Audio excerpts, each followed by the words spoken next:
Oh, welcome back. Chapter 27, Code Okinawa. Talker by Joseph Bruchak, published by the Penguin Group. Chapter 27, Okinawa. Iwo Jima was the key. It opened the door to the invasion of Japan and the end of the Pacific War.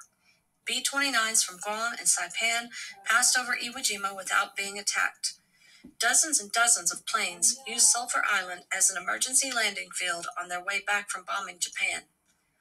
On the islands of Japan, many people wished the war to end. There were plenty of people who hadn't wanted their country to go to war with the United States.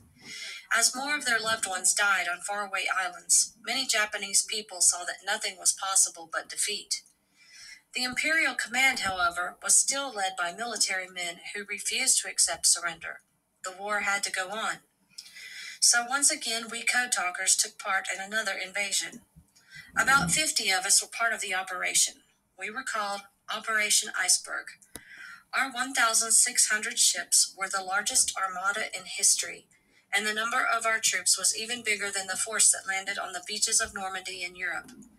I was now with the 6th Division, made up of regiments from other disbanded divisions.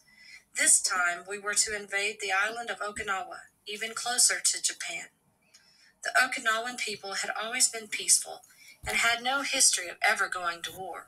But when the Japanese took over their island, our enemies made it into another military fortress.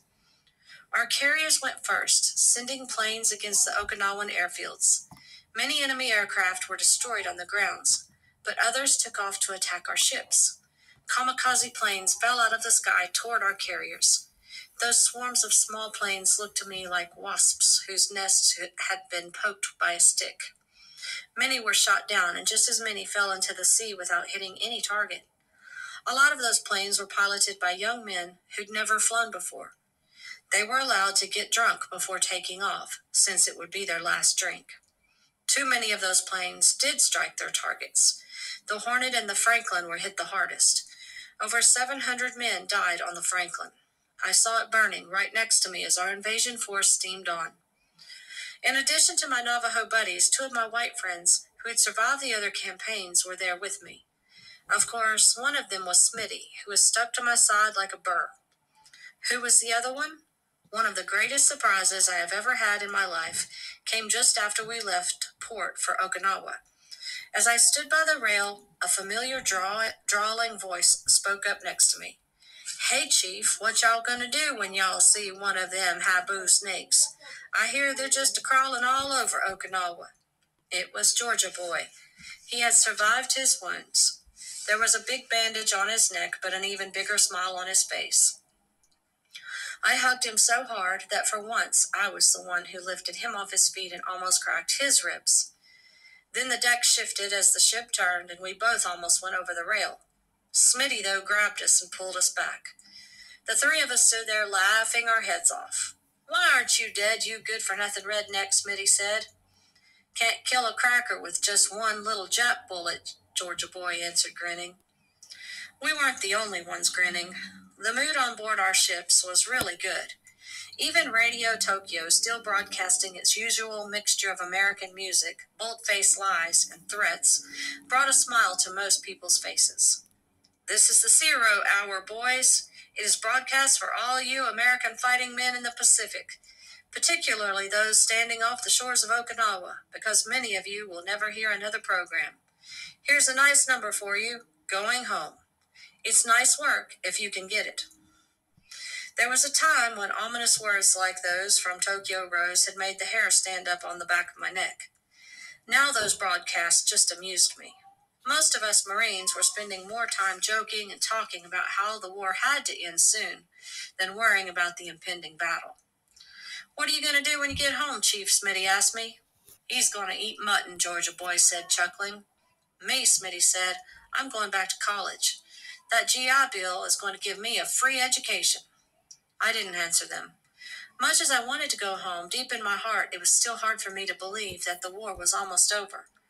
Okinawa still lay ahead of us, and then the other islands of Japan. April 1st was landing day on Okinawa. It was also Easter Sunday. 154,000 of us GIs and Marines were poised to hit the Higashi beaches. As I climbed into the boat, my stomach felt tight as a drum. Would this be like it was on Iwo Jima? Once again, as the boat powered through the waves, there was no enemy fire at all. All that greeted me as I stepped out onto the rocky shore was a gentle wind. I dreaded what would happen next. Would it be another ambush as soon as enough of us were ashore? But as more and more men came out of the water, there was still no resistance at all. Hour after hour passed. The only thing that broke the quiet was the roar of amphibious tanks. Before long, all of us were calling that day by a new name. "This ain't landing day," Georgia boy said as we sat watching more and more troops and equipment follow us up onto the beach. "This here is Love Day. Taking this here place gonna be as easy for us as it was for my Yankees to win the series in 43. "Hey, Georgia boy," Smitty said, "you ever hear this song?" Then he began whistling "Meet Me in St. Louis." It made us all chuckle, even Georgia boy. That past October, the Yankees had not even made it to the World Series.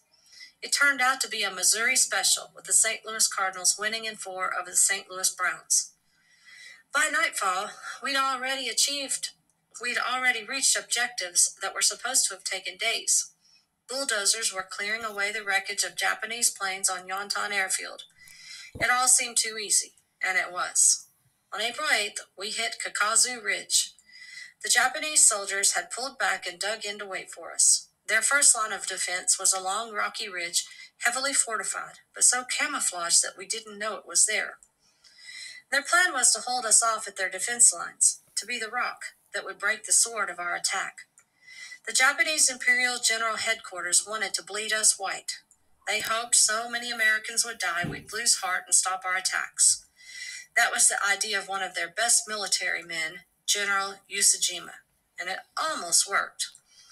I don't mean that we almost gave up, but it took a long time and we lost so many good men. Our battle for Okinawa was some of the bloodiest fighting in the war.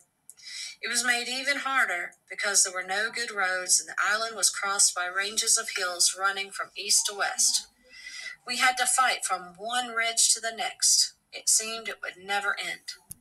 I've spoken so much about other battles I saw that I will say little more about Okinawa than that it took us 83 days. The island was finally declared secure on June 2nd, 1945. On that same day, General Usajima committed suicide. 12,000 Americans were dead or missing.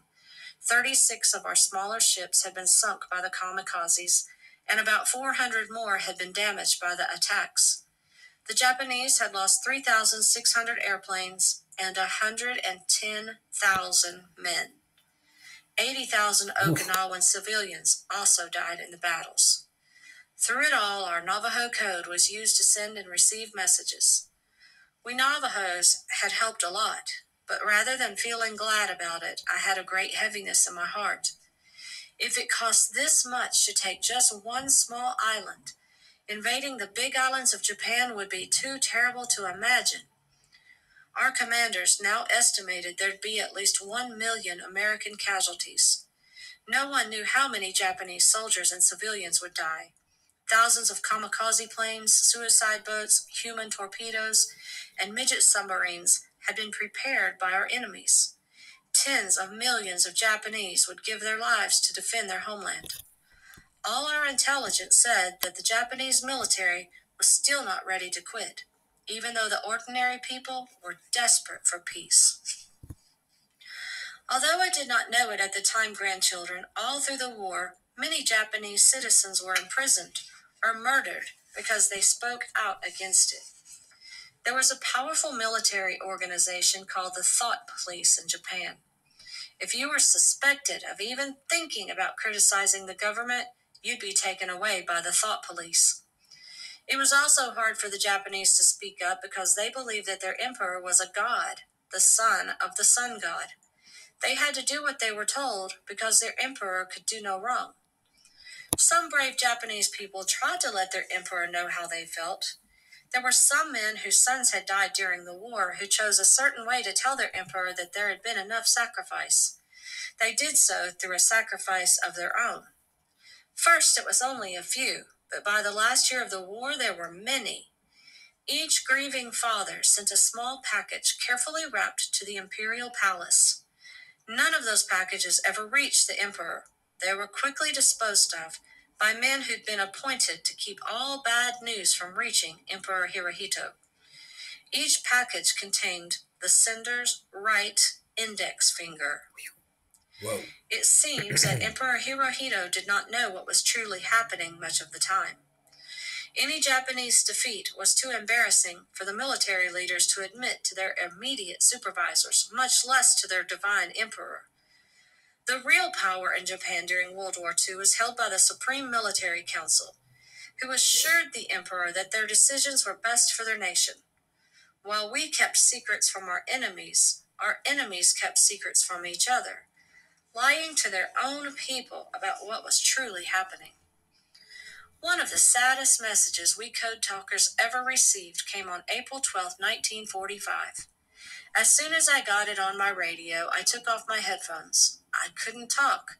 My throat choked up and my eyes were filled with tears. Johnny Manuelito was my partner in the radio room that day. He put his hand on my shoulder. "What is it?" he asked. "Our FDR is gone," I finally managed to answer in a choked voice. "The President of the United States has died." It was a great shock to everyone. Few people knew how sick President Franklin Delano Roosevelt had been. Now, everybody knows too much about everyone, even the personal lives of our leaders. Back then, though, things like that were kept private. Many Americans did not even know President Roosevelt was crippled by polio. Roosevelt had been our president for more than 3 terms in office. People loved and trusted him. On the decks of ships and the shores of Pacific Islands, Marines, sailors, and soldiers knelt and wept together in prayer services for our fallen president. That morning, when I offered pollen, I prayed for his family and those who loved him. I will tell you one story about Okinawa grandchildren. It is one of my best memories of the whole war. A group of us code talkers had been able to catch a goat. We butchered it and cooked it over a fire. It was almost as good as mutton. Its smell brought other Indians. One of them was my Cheyenne buddy from Iwo Jima, Sam Little Fingernail, who is now a scout with the 6th. As he cut off a piece of that goat, he began to smile. "This makes me think of a story my Lakota great-grandpa told me," he said. "He was in the big fight when we wiped out Custer. But halfway through the battle, he rode over a hill, and there were 2 other Lakotas sitting around a fire cooking meat. They had just killed a buffalo. So the 3 of them sat around eating buffalo steak before going back into the fight." "Good story," I said. "Now pass me some of that buffalo mutton." We all laughed and laughed. For a time on that faraway island, we were just Indians sitting around a fire and eating. It was like the old days, long before any white man's war. Here we are.